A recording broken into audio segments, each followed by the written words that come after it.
ब्याकग्राउन्डबाट सुरु गर्न चाहन्छु। परमेश्वर जीवनको पक्षधर हुनुहुन्छ। God is pro life. परमेश्वर चाहिँ जीवनको पक्ष लिने हुनुहुन्छ भन्ने कुरा चाहिँ हामीलाई यो उत्पत्तिदेखि नै कुराहरू थाहा छ। जब हामी उत्पत्तिमा पढ्छौँ कि परमेश्वरले चाहिँ मानिसलाई आफ्नो स्वरूप र प्रतिरूपमा बनाउनु भयो र जीवन चाहिँ परमेश्वरले जीवनको बारेमा चाहिँ सुरुदेखि नै महत्त्व दिँदै जीवनको पक्षमा उहाँ बोल्दै आउनुभएको छ। र व्यवस्था 30:19ले पनि भन्दछ, अहिले जीवन रोज कि तिमी र तिम्रो बालबच्चा जिउन सकुन् र तिमीले परमेश्वरलाई माया गर्न सक, उहाँको आवाज सुन्न र उहाँमा रहन सक। परमेश्वरले चाहिँ हर वखत हर समय जीवन रोज्ने कुरालाई चाहिँ उहाँले आह्वान गर्नुहुन्छ। Next slide. किनकि जीवन चाहिँ के छ? बहुमूल्य छ। प्रत्येक जीवन परमेश्वरले आफ्नो स्वरूप र प्रतिरूपमा बनाउनु भएकोले गर्दाखेरि हरेक मानव जीवन चाहिँ बहुमूल्य भएकोले गर्दा परमेश्वरले त्यो जीवनको पक्ष चाहिँ लिनुहुन्छ। र यर्मिया 1:5ले पनि भन्दछ कि हरेक मानव चाहे जन्मेको होस् चाहे नजन्मेको होस् अथवा जन्मनुभन्दा अगाडिको बच्चा मानव जीवनलाई पनि परमेश्वरले चाहिँ विशेष महत्त्व दिनुहुन्छ। यर्मिया 1:5ले भन्छ, मैले तँलाई गर्भमा रच्नुभन्दा अघि नै चिनिसकेको थिएँ। एउटा बच्चा गर्भमा आउनुभन्दा अगाडि नै परमेश्वरले त्यो जीवनको बारेमा, त्यो मानवको बारेमा चाहिँ एउटा परिकल्पना उहाँले गरिसक्नु भएको छ है। त्यसले गर्दाखेरि एउटा मानव चाहिँ कोही पनि संसारमा दुर्घटनावश आउँदैन। यो चाहिँ परमेश्वरको योजनाबद्ध तरिकाले आउँदछ। र त्यसै गरी भजन सङ्गीत 39:13-16 पद हामीलाई थाहा छ कि त्यहाँनिर परमेश्वरले हरेक यहाँ लेखेको छ भजनकारले, किनकि तपाईँले नै मेरा भित्रको अङ्ग प्रत्यङ्ग बनाउनु भयो, तपाईँले मलाई मेरो आमाको गर्भमा रच्नुभयो। भयानक र अद्भुत तरिकाले आमाको गर्भमा रच्ने चाहिँ परमेश्वर हुन्छ। हरेक मानव जीवन चाहिँ परमेश्वरको हातको रचना हो भन्ने कुरा चाहिँ हामी बाइबलमा त्यो थियोलोजी हामी पाउँदछौँ। Next slide. यसकारण हामीलाई थाहा छ कि लुका 1:44मा चाहिँ परमेश्वरले गर्भको बच्चालाई भ्रूण भन्ने शब्द प्रयोग गरेको छैन। त्यहाँनिर चाहिँ एकदम सम्मानजनक तरिकाले बालक भन्ने शब्द प्रयोग गरेको छ। त्यहाँनिर लेखेको छ कि एलिसिबा गर्भवती हुन्छन् र त्यति बेला मरियमलाई भेट्न गएका छन् र मरियमको अभिवादन सुन्ने बित्तिकै बालक गर्भमा आनन्दले उफ्रियो भन्ने शब्द प्रयोग गरेको छ। यो बालक भन्ने शब्द बाइबलमा उल्लेख गरेकोले गर्दा हरेक गर्भको बच्चालाई परमेश्वरले चाहिँ सम्मान दिनुहुन्छ, जस्तै एउटा जन्मिसकेको बालकलाई जस्तै। तर दुःखलाग्दो कुरो के छ भने परमेश्वर जीवनको पक्षधर हुनुहुन्छ भने चाहिँ शैतान चाहिँ सुरुदेखि नै मृत्युको पक्षधर हो है। शैतान चाहिँ प्रो डेथ भनेको चाहिँ शैतानले चाहिँ सुरुदेखि नै मानिसलाई पाप गर्न लगायो। पापको ज्याला मृत्यु, र मृत्यु आइसकेपछि चाहिँ हामीलाई थाहा छ कि उत्पत्तिदेखि नै हामीलाई थाहा छ कैनले आफ्नो भाइलाई मारेको कुरो होइन, त्यसपछि लेमेकले आफ्नो छोराहरूलाई मारेको कुरो, त्यसपछि हत्याको कुरो, एकपछि अर्को हत्याको कुराहरू चाहिँ आएका छ, जसमा हामी 10 आज्ञामा एउटा आज्ञा परमेश्वरले दिन चाहनुभयो, दिन बाध्य हुनुभयो, त्यो चाहिँ थियो तैँले हत्या नगर। यसरी परमेश्वरले र मानव जीवनलाई मूल्यवान बनाउनु भयो, तर मानिसले चाहिँ अथवा शैतानले चाहिँ त्यो मूल्यवान जीवनलाई चाहिँ अवमूल्यन गरेका हामी पाउँछौँ, डिभ्याल्युट गरेका हामी देख्छौँ। र एउटा मानव जीवनलाई डिभ्याल्युट गर्ने, अवमूल्यन गर्ने धेरै तरिकाहरू छ। इतिहासमा हामी हेर्यौँ भने पहिलो विश्वयुद्ध, दोस्रो विश्वयुद्ध हुँदै र अहिलेको संसारमा चाहिँ सबैभन्दा एउटा हुन्छ नि नाटकीय ढङ्गमा हुने मानव जीवनप्रतिको अवमूल्यन हिंसा भनेको चाहिँ गर्भपतन हो। र गर्भपतनको कुरा गर्दाखेरि अहिलेको संसारमा सबैभन्दा ठुलो मानव संहार ज्ञानोसाइड भन्छ, जसलाई हामी हलोकस्ट पनि भन्न सक्छौँ। ठुलो मानव संहार भनेको चाहिँ गर्भपतन हो। किन हो भन्दाखेरि नेक्स्ट स्लाइड।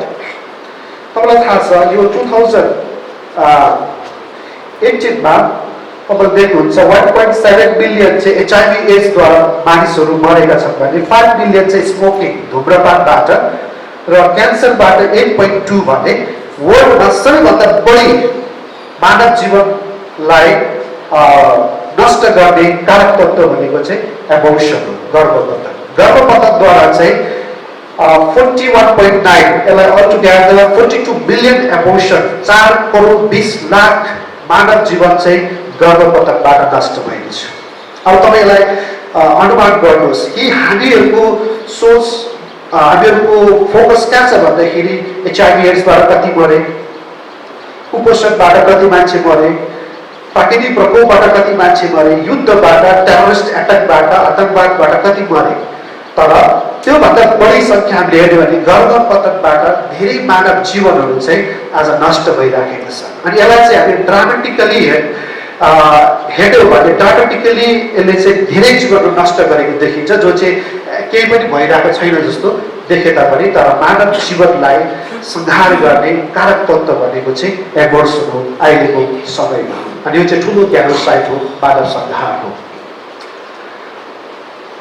र अघि मैले भने 42 एबोर्सन एभ्री इयर हुन्छ भने एभ्री डे चाहिँ 1,15,000 1,15,000 जीवन चाहिँ प्रत्येक दिन गर्भपतनद्वारा चाहिँ नष्ट हुन्छ।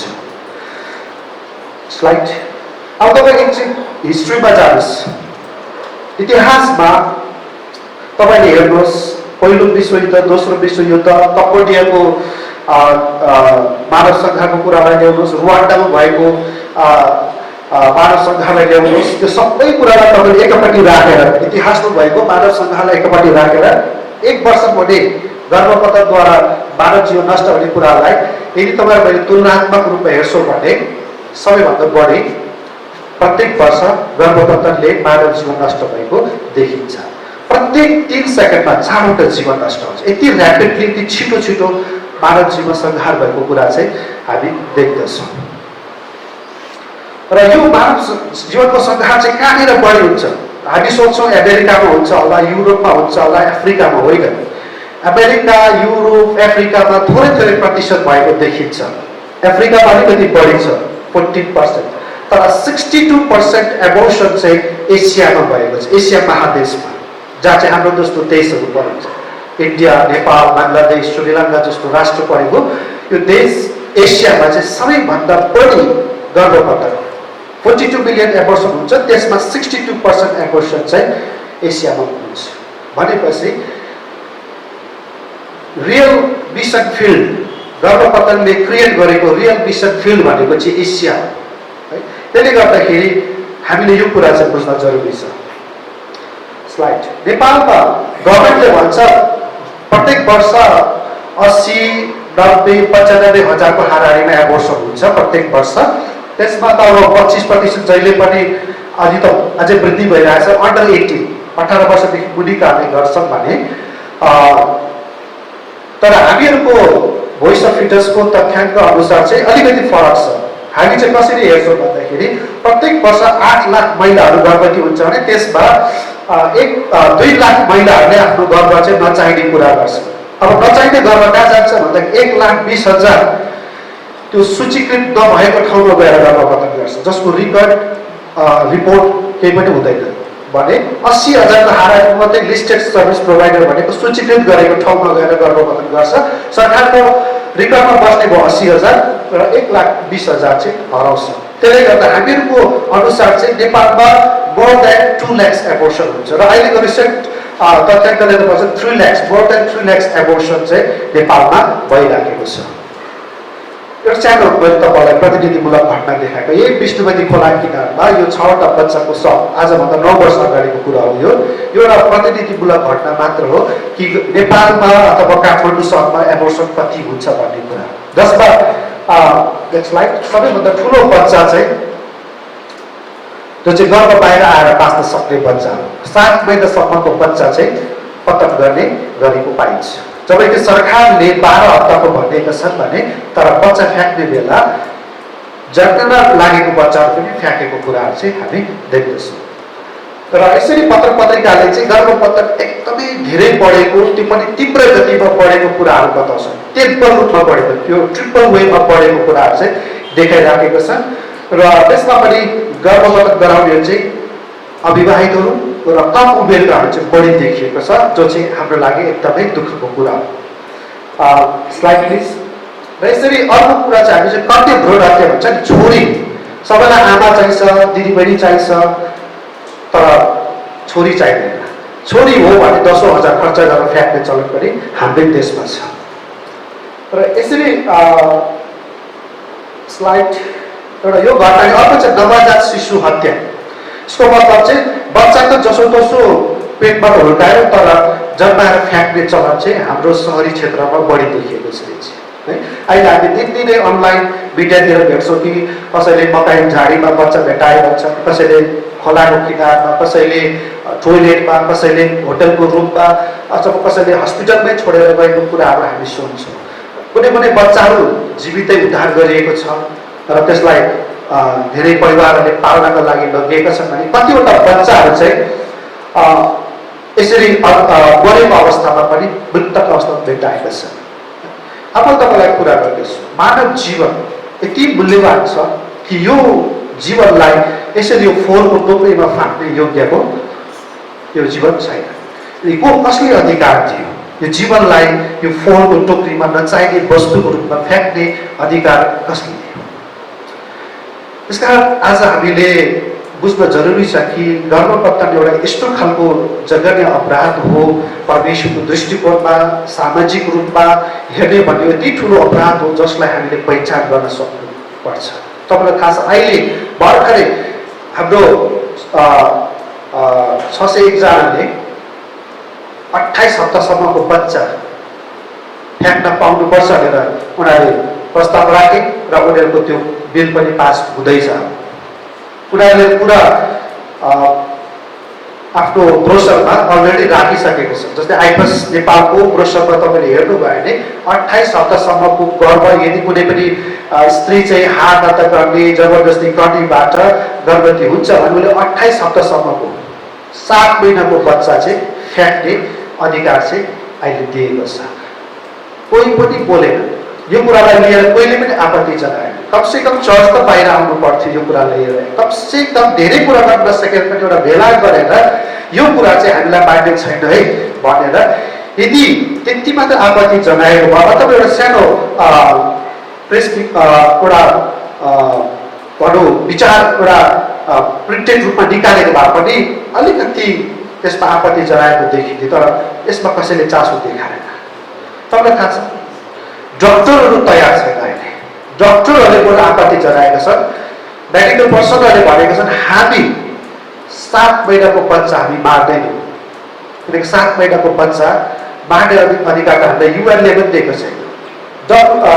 विश्व स्वास्थ्य सङ्गठनले त 22 हप्ताको भन्छ, त्यहाँ उता बगाउनु भन्छ, त्यसलाई चाहिँ लेट टर्म एबोर्सनमा गरिन्छ, जो चाहिँ बच्चालाई चाहिँ एउटा जिउँदै बच्चा मारे सरह हुन्छ र आमालाई पनि खतरा हुन्छ भनेर उनीहरूले भन्छन्। भने नेपालको मान्छेहरू यति मूर्ख छन् कि उनीहरू केबाट उनीहरू इम्प्रेस भयो, कहाँबाट उनीहरू इन्फ्लुएन्स भयो, तर थाहा छैन उनीहरूले 28 हप्ता 7 महिनाको बच्चा मार्ने कानुन पनि ल्याएको छ।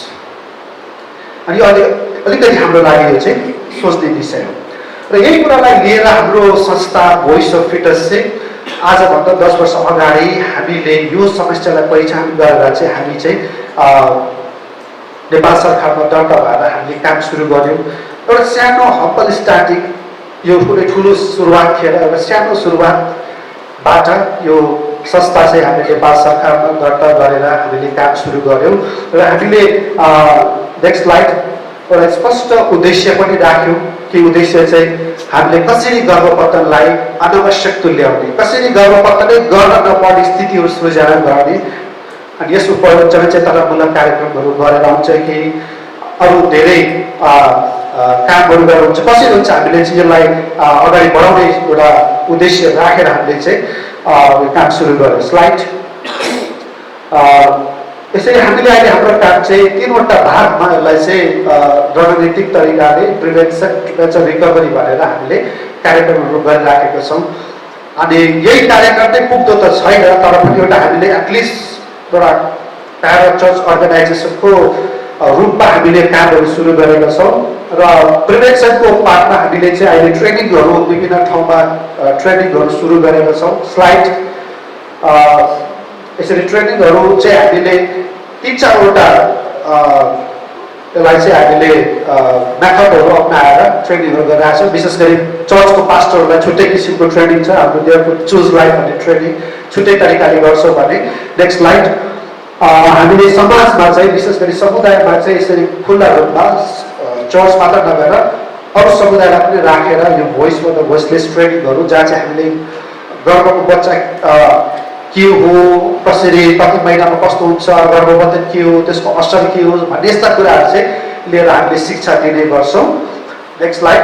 र त्यसै गरी हामीले विभिन्न यस्ता ट्रेनिङहरू चाहिँ गाउँ सहर र देश बाहिर पनि हामीले गएर यो कामहरू गरिराखेका छौँ। Slide change. र इन्डियासम्म हामी पुगेर कामहरू गरिराखेका छौँ।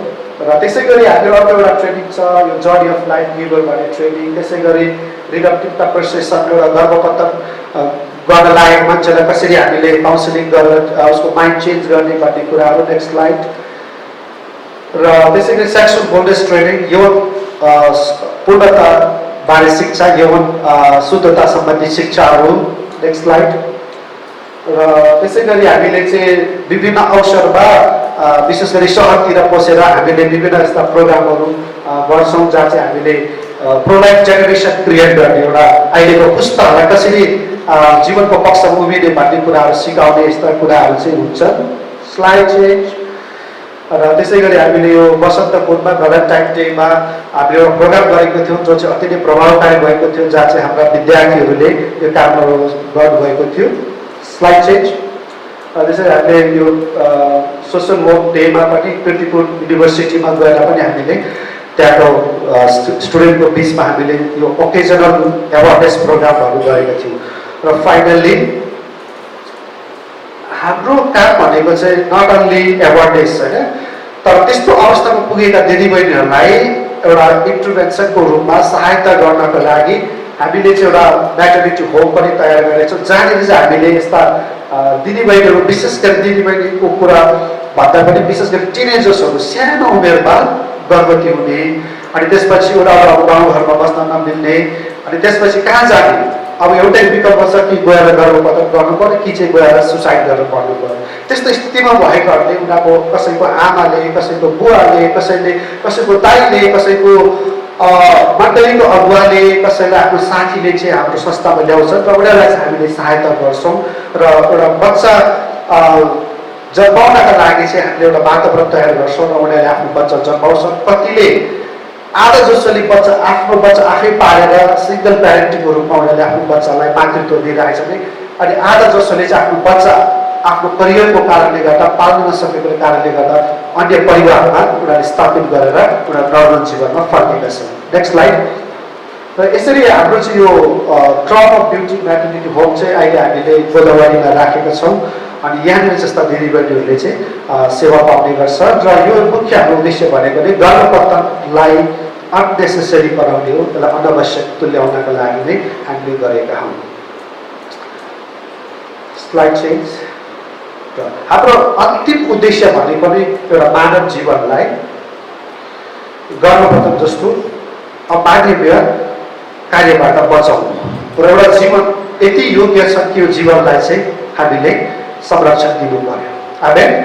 र यो बच्चाको अनुहार तपाईँले हेर्नुहोस् र तपाईँ विचार गर्नुहोस् कि यो बच्चा गर्भपतनको योग्य छ त? पक्कै पनि छैन।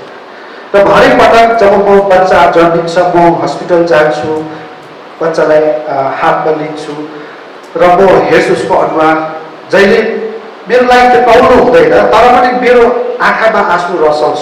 हुन त मलाई बानी लाग्नु पर्ने हो बच्चा हेर्दा हेर्दा, तर मलाई कहिले पनि त्यो कुराले मेरो आँखाबाट आउने कुरालाई रोक्दैन, किनकि यो बच्चा यी जीवनहरू यति बहुमूल्य छ कि यिनीहरूलाई संसारमा आउने मौका दिनुपर्छ। आमेन।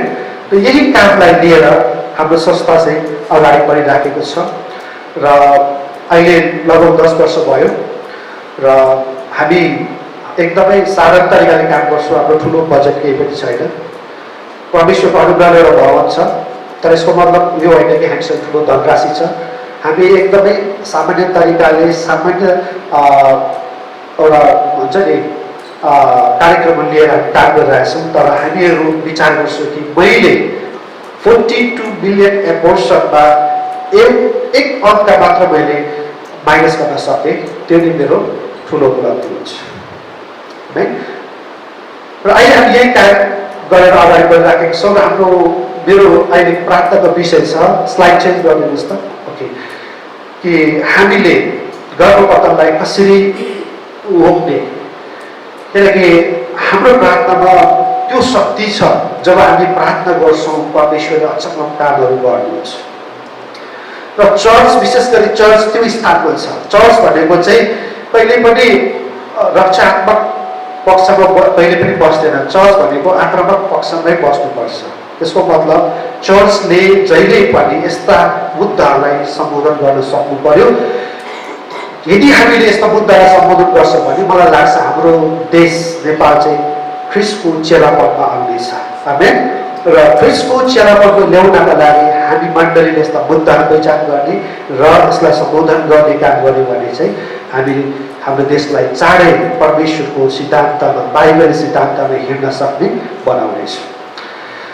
यसकारण मेरो प्रार्थनाको विषय, पहिलो प्रार्थनाको विषय, हामी प्रार्थना गरौँ कि नेपाल देशमा जुन किसिमको कानुन ल्याइएको छ, यो कानुनलाई खण्डन गर्ने, त्यो नीति निर्माण गर्ने तहसम्म गएर बोल्न सक्ने, अलिकति त्यो विषयमा सोचौँ भनेर भन्न सक्ने मान्छेहरू चाहिँ प्रभुले खडा गर्नु। आमेन। र अर्को कम्युनिटी लेभलमा, समुदाय स्तरमा पनि केही प्रभावकारी काम गर्न सक्ने मण्डलीलाई बनाऊ, जसद्वारा चाहिँ हामी माथिल्लो लेभलदेखि तल्लो ग्रासरुट लेभलबाट नै एउटा इन्फ्लुएन्स पार्ने काम गर्न सक्यो भने चाहिँ हामीलाई लाग्छ यस्ता धेरै मुद्दाहरू छन् जहाँ हाम्रो मण्डलीले एड्रेस गर्न सक्नेछ। प्रार्थना त्यसको लागि गरिदिनुहोस्। र अर्को प्रार्थना चाहिँ के गरिदिनुहोस् भन्दाखेरि, अहिले हाम्रो जुन संस्थाले हामीले काम गरिराखेको छौँ र हामी जस्ट 1 महिना अगाडि होला हामीलाई मिडियाहरूले, अब त्यो त्यति ठुलो मिडिया त होइन तर पनि यो अनलाइन पत्रिकाहरूले चाहिँ हाम्रो कामको विषयमा चाहिँ अर्कै उनीहरूले चाहिँ प्रचारबाजी गरे। कसैले चाहिँ हाम्रो यो होमलाई लगेर सरोगेसी मदर होम, त्यो चाहिँ आमाको कोख भाडामा लिने जुन चलन छ, यस्तो केटीहरू त्यहाँ बस्छन् भन्ने तरिकाले प्रेजेन्ट गर्ने। र त्यसले गर्दाखेरि हामीलाई प्रशासनले पनि आएर सोधपुछ गरे, तर प्रशासन धेरै पोजिटिभ छ हाम्रो बारेमा, उनीहरूले हामीलाई धेरै हेल्प गरिराखेका छन्।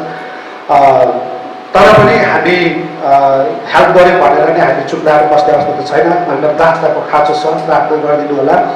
र अर्को चाहिँ हामीले विशेष गरी यो बच्चाको एडप्सनको कुरामा चाहिँ अहिलेसम्म हामीले चाहिँ एउटा संरक्षण खोजेर दिने काम मात्रै गरिरहेको थियो भने अब चाहिँ हामीले लिगल तरिकाले अहिले हामीलाई चाहिँ सिडिओले त्यो सरसल्लाह दिइराख्नु भएको छ कि कसरी हुन्छ त्यो खालको एउटा प्रावधान चाहिँ छुट्टै एउटा वैकल्पिक प्रावधान उहाँहरूले दिने सोच बनाइराख्नु भएको छ। र त्यसको लागि पनि प्रार्थना गरिदिनु होला, ताकि त्यो काम चाहिँ हामीले भन्दा पनि सरकारी निकायहरूले, स्थानीय सरकारले गर्यो भने चाहिँ त्यो चाहिँ धेरै नै पारदर्शी र सुरक्षित हुनेछ। त्यसमा हामी पनि आफूलाई सुरक्षित महसुस गर्नेछौँ। र त्यसको लागि पनि तपाईँले प्रार्थनामा याद गरिदिनु।